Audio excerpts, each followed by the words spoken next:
Hey everyone.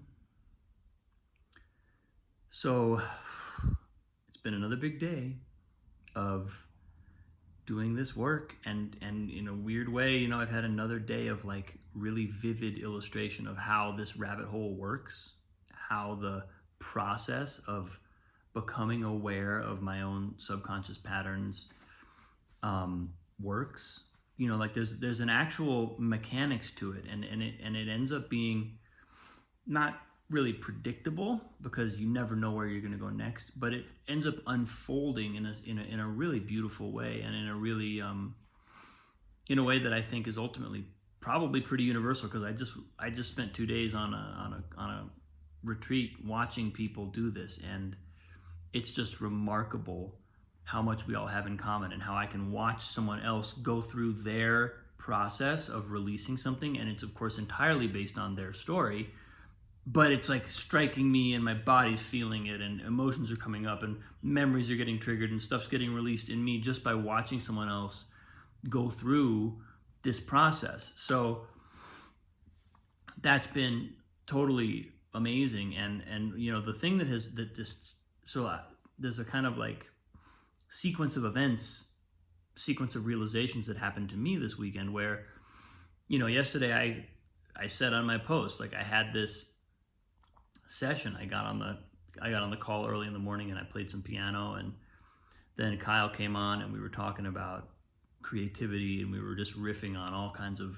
really cool ideas about how when we start to release some of this subconscious patterning and we really get in touch with the moment, and we can allow that energy to come through, what creativity looks like in that experience, and what creativity could be. And then we dove into, as I said yesterday, some stuff about my own issues and some of my own hang-ups, and a sense of kind of both really desperately wanting to be seen and at the same time not wanting to be seen. And a sort of, like I said, one of the things that came out of me was, I'm like a closeted extrovert. Like I am an extrovert, but I for some reason have got these layers that have told me no. Like deep down, I want to be outwardly expressive, but I've got all these layers kind of holding me down. And so I've lived my whole life as an introvert, but with this weird desperation of like wanting to get out and open up.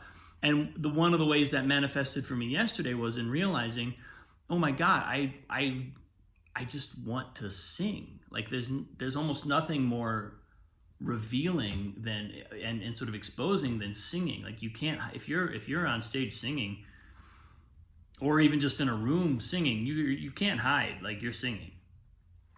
So that came up for me, and I had this this realization around my father, who's a opera singer, lifelong career opera singer, sung all over the world, and kind of maybe that having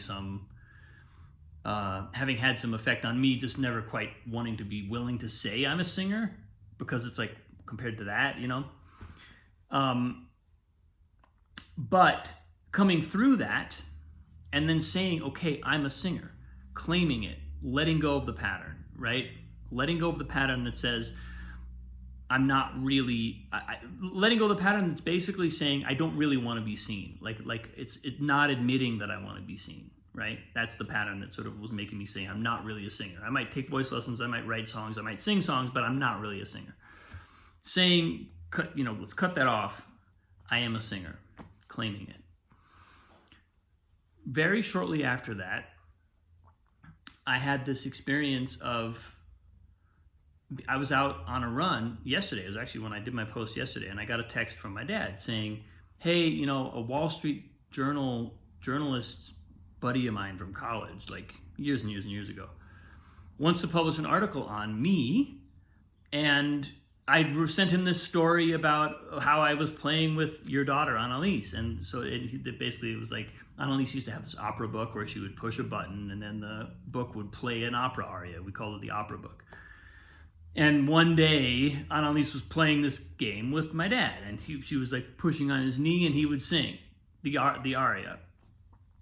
So this was like, we got this on a video, right? And so my dad sent it to this guy, and he wanted to publish it. And I got these texts and I was like, oh, sure, yeah, that sounds great. Sounds like fun. Awesome.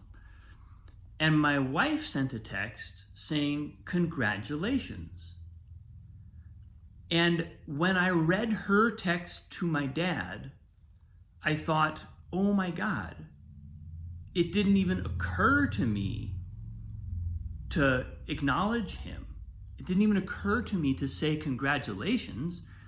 It's like I presume that he'll be acknowledged, or I presume that he will be given attention or something like that. And I think it's because, I've been struggling with this barrier of like trying to not feel repressed by that energy in my life.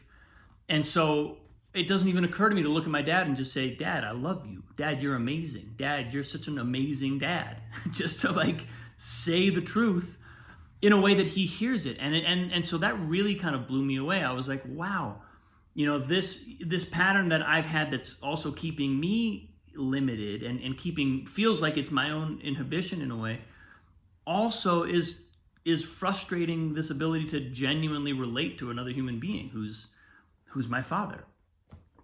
And so that was big. That was really big, because it's like as soon as I had my own breakthrough and was able to claim my space and my energy in this life, it also made me immediately available to saying, oh my God, Dad, you're awesome. Like, why? I don't need it to be it's not like I need to overcome or undo any of him or any of his accomplishments. So this was just a big thing, and I think it also just reminded me, like sometimes when people do this kind of work, it can cause friction in a family, because you end up going into a lot of patterns and habits and ways of just being habitually in the world that are conditioned by our early family life, and they are dysfunctional.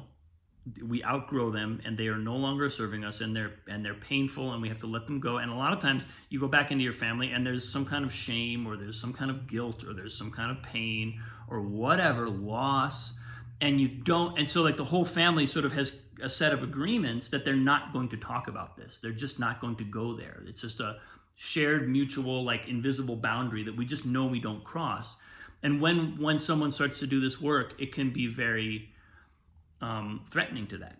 It can make a family system sort of shake a little bit and go like, whoa, can we actually do this?